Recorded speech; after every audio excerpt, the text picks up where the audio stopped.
43, verse 10. Teach me to do your will, for you are my God. Let your good spirit lead me on level ground. After this, David defeated the Philistines, and he subdued them. He took Gath and its villages out of the hand of the Philistines, and he defeated Moab. And the Moabites became servants to David and brought tribute. David also defeated Hadadezer, king of Zobah Hamath, as he went to set up his monument at the river Euphrates. David took from him 1,000 chariots, 7,000 horsemen, and 20,000 foot soldiers. David hamstrung all the chariot horses, but left enough for 100 chariots. And when the Syrians of Damascus came to help Hadadezer, king of Zobah, David struck down 22,000 men of the Syrians. Then David put garrisons in Syria of Damascus, and the Syrians became servants to David and brought tribute. The Lord gave victory to David wherever he went. And David took the shields of gold that were carried by the servants of Hadadezer, and he brought them to Jerusalem. And from Tibhath and from Kun, cities of Hadadezer, David took a large amount of bronze, which is made the bronze sea, and the pillars and the vessels of bronze. When Tau, king of Hamath, heard that David had defeated the whole army of Hadadezer, king of Zobah, he sent his son Hadoram to King David to ask about his health, and to bless him, because he had fought against Hadadezer and defeated him. For Hadadezer had often been at war with Tau, and he sent all sorts of articles of gold, silver, and of bronze. These also King David dedicated to the Lord, together with the silver and the gold that he had carried off from all the nations, from Edom, Moab, the Ammonites, the Philistines, and Amalek. Abishai, the son of Zeruiah, killed 18,000 Edomites in the valley of Salt. Then he put garrisons in Edom, and all the Edomites became David's servants. The Lord gave victory to David wherever he went. So David reigned over all Israel, and he administered justice and equity to all his people. Joab, the son of Zeruiah, was over the army, and Jehoshaphat, the son of Ahilud, was recorder. Zadok, the son of Ahitub, and Ahimelech, the son of Abiathar, were priests. Shavsha was secretary. Benaniah, the son of Jehoiada, was over the Cherethites and the Pelethites, and David's sons were the chief officers, officials in the service of the king. After this, Nahash, the king of the Ammonites, died, and his son reigned in his place. David said, I will deal kindly with Hanun, the son of Nahash, for his father dealt kindly with me. So David sent messengers to counsel him concerning his father. David's servants came to the land of the Ammonites to Hanun to counsel him.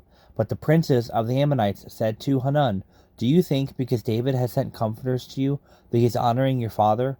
Have not his servants come to you to search and to overthrow and to spy out the land? So Hanun took David's servants, shaved them, cut off their garments in the middle at their hips, and sent them away, and they departed. When David was told concerning the men, he sent messengers to meet them, for the men were greatly ashamed. And the king said, Remain at Jericho until your beards have grown, and then return.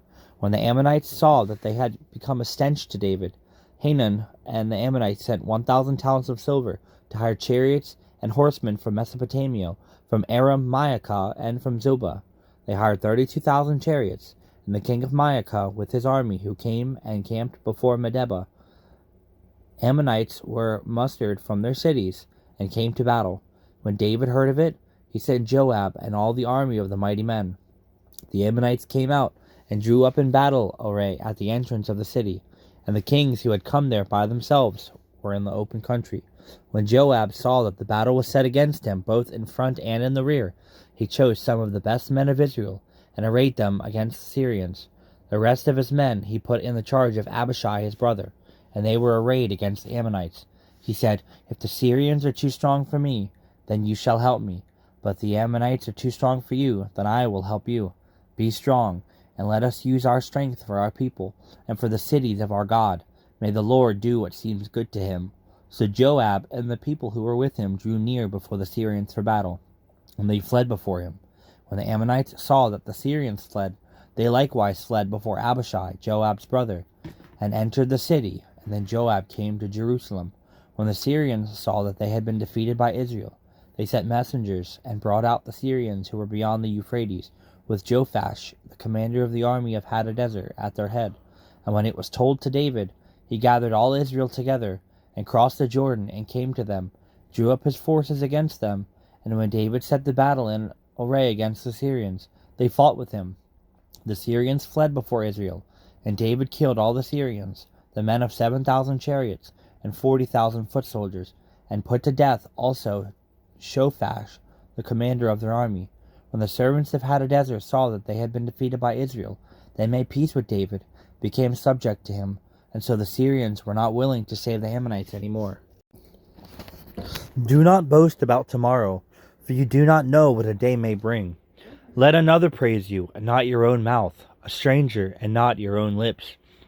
A stone is heavy, and sand is weighty, but a fool's provocation is heavier than both. Wrath is cruel, anger overwhelming, but who can stand before jealousy? Better is open rebuke than hidden love. Faithful are the wounds of a friend, profuse are the kisses of an enemy. One who is full loathes honey, but to one who is hungry everything bitter is sweet.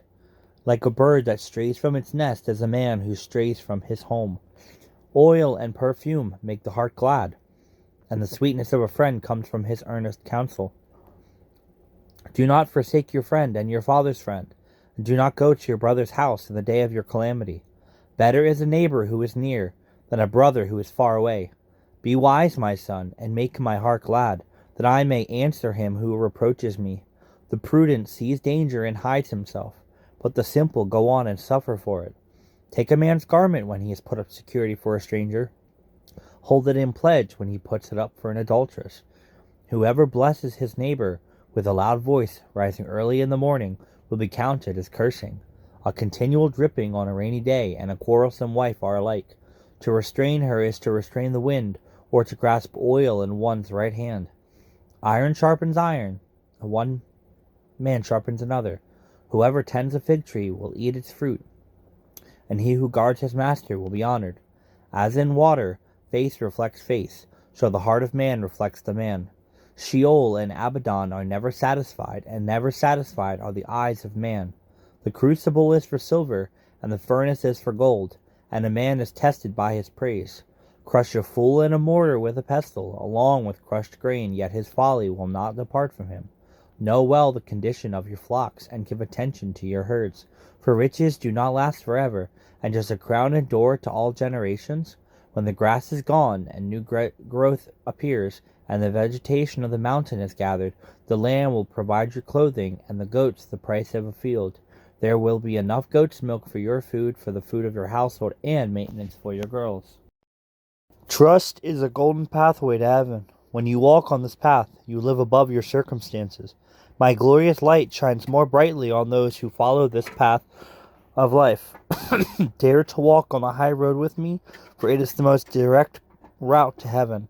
The low road is circuitous, twisting and turning in agonizing knots. There the air hangs heavy and dark. Ominous clouds predominate. Relying on your own understanding will weigh you down. Trust in me absolutely, and I will make your path straight. John 14:1 and 2. Do not let your hearts be troubled. Trust in God. Trust also in me. In my Father's houses are many rooms. If it were not so, I would have told you. I am going there to prepare a place for you. Proverbs 3:5 and 6. Trust in the Lord with all your heart, and lean not on your own understanding. In all your ways acknowledge him, and he will make your path straight.